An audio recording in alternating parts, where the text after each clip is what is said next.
कबूतरखान्यासंदर्भात हायकोर्टाच्या आदेशात हस्तक्षेप करण्यास सुप्रीम कोर्टाचा नकार।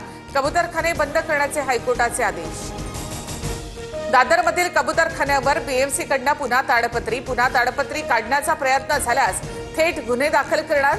परिसरात पोलीस बंदोबस्तही तैनात। कबूतरांना खाद्य टाकणाऱ्यांवर पालिकेकडून करडी नजर। लातूरमध्ये मुख्यमंत्री फडणवीसांच्या हस्ते गोपीनाथ मुंडेंच्या पूर्णाकृती पुतळ्याचं अनावरण सोहळ्यामध्ये वडिलांच्या आठवणी सांगताना पंकजा मुंडे भाऊक।